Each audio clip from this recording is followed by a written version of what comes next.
might know, I'm a little bit passionate about what you eat, when you eat, why you eat. I have a big thing, so, and I'll tell you, turn them on. I'll get you to turn them off a little bit later. Joseph, you know. All right, so end of 2013, I'll give you a background thing. So for me, I work at the National Volleyball Program. I've worked with the head coaches, physios, etc., strength and conditioning coaches from the AIS. Part of that, I also have worked with the Queensland Academy of Sport. I've worked with a couple of different lifting styles of coaches as well to work out. I started a few years ago thinking about, as a head coach, how I could produce better results for my athletes, not just as far as skills on the volleyball court. So I started thinking about how we can better program our athletes, especially when we get into a tournament situation, that we can start thinking about best performance. Since I started researching in 2012, I coached with the under-19 Queenslands. We got the silver medal that year. Started developing a little bit more. The next year with the under-15s, I head coached. We won both gold and bronze with 2 teams that we took away. Since then, the last 2 years, we've won gold with both our top team and our challenger team in 2 17s levels. I've been to 4 different national programs, etc., from then. Me personally, I've lost 15 kilos in just last year alone, and I've managed to put on, one of the things that I really focus on because I enjoy it, is a style of lifting called powerlifting. With powerlifting, there are 3 main lifts that you do. It's a deadlift, a squat, and a bench press, and the 3 of those combine for your overall total based on your weight. So my overall total at the start of last year was 415 kilos. I finished up at the end of last year, and I'm currently sitting on 530 kilo total. So I lost 15 kilos, and I managed to put on 120 kilos on my overall total for my powerlifting total. So not only did I lose weight, but I got stronger. Really totally focused on 100% on my nutrition, as well as obviously my training. I'll show you a little bit of video. It's really dumb, but I'll show you a little bit of video later of the ways I went through that. But nutrition for me is really important because I've managed to work out all the way to the point where if I can actually, I weigh my meals and I calculate how much I'm going to eat. I do it all on a Sunday, and if I want to put on a kilo, I can put on a kilo in a week. If I want to drop a kilo, I can drop a kilo in a week, easy. Without changing anything, without changing any of my training, only just training little bits about how I eat. All right. So the biggest thing for you guys that I want you to get through your head is the 4 main macronutrients. So food is made up of these macronutrients. So the 4 main macronutrients are fat, protein, carbohydrates, and fiber. And your body needs all of those, and your body needs them in different ways, and your body uses them in different ways. Okay? Fat, really interesting. For every 1 gram of fat is 9 calories. Okay? For every 1 gram of protein, there's 4 calories. Carbs, 1 gram equals 4 calories. And fiber is very similar because most of your fiber comes from different types of carbohydrates. So fiber is very similar in its makeup to carbohydrates, not quite as much calories per gram. Okay, but you can think of about the same. You certainly with fiber, and we'll get fiber out of the way really quickly. Males, minimum 25 grams a day, and I'll just put that. Females, 20 grams a day, minimum. And then you want to go up to a maximum probably of about 30 to 40 grams of fiber a day. Okay? So every single one of you, if you're eating your good fruit and veg, you'll be getting that already. Okay? Okay. I'm going to try and talk really fast, so try and keep up. The next thing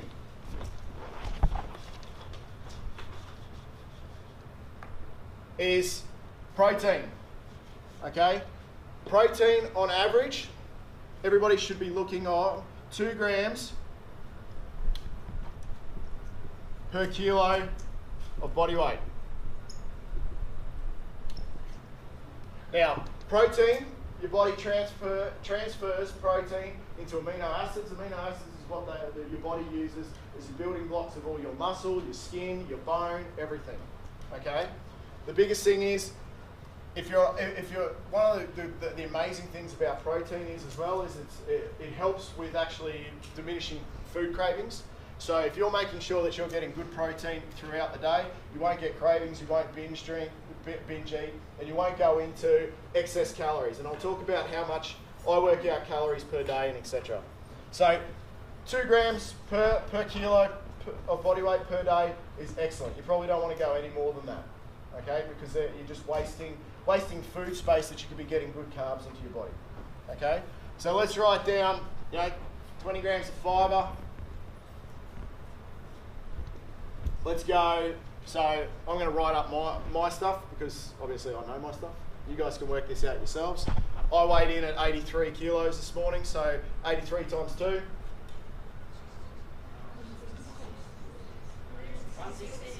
166. 166 grams of protein a day for me at the moment, which is great. I dropped a kilo this week, by the way, just because and I'll explain how I did that really simply, just because I wanted to double check before I came today that everything was working out right. With fat, you want about 20% of your overall intake for a day of your calories to be fat. So one of the things you need to work out before you start looking at that is your overall calorie intake, how much you should be doing. So there's this thing called your BMR, your basal metabolic rate. It's really easy. You can go on Google and you can look up your basal metabolic rate. That is how many calories per day your body needs to just stay how it is. So just sedentary life in a temperate environment, just stay how you are cruising along as it is. For me, mine's 1875, okay? So that's how many calories I need a day. All right? So I need 20% of that in fats. Who's got their phone on them right now? Calculator, quick. 20%. 1875. 350. 350 calories in fat. 375. Oh, 370. that's why I said get a calculator out. Don't guess. 370. 375 calories. How many grams per calorie? 9. Divide that by 9 for me. 375 divided by 9.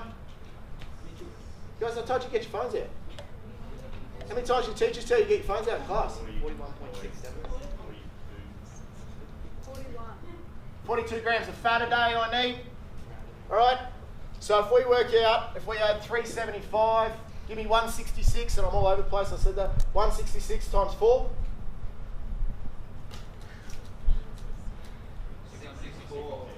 664. How many calories do I need of carbs? 1875 minus 664 and 375.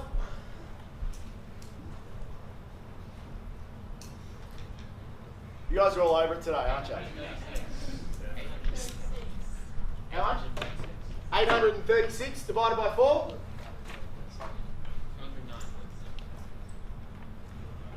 836. How much? 209 grams of carbs a day. Okay? So that's what my body needs if I want to maintain exactly how I am. If I want to maintain the same amount of muscle mass, if I want to maintain my energy throughout the day, if I want to keep on living well. Okay? What happens if I want to put on a bit of muscle? What happens if I want to put on some size? What have I got to do? Well, I've got to do something first. I've got to train. All right? So there's this really, really cool thing that we worked out this year. All right? It's called the SRA curve.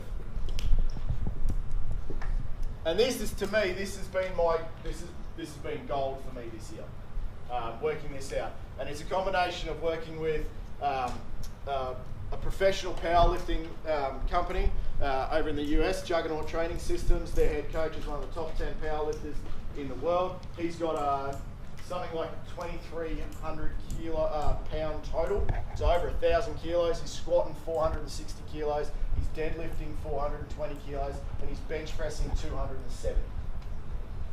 Okay, so you're thinking about a massive total. So we worked with him. We worked with the head coach at the Australian Institute of Sport as far as for volleyball, as far as how they train athletes, how they focus athletes. There's this thing called the SRA curve. This is you every day.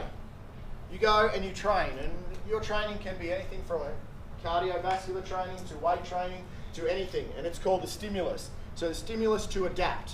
So SRA curve, stimulus, recovery, adaptation. Okay?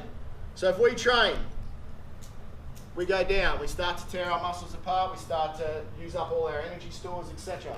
What do we need to do to get back to here? Recover. So there's our recovery curve.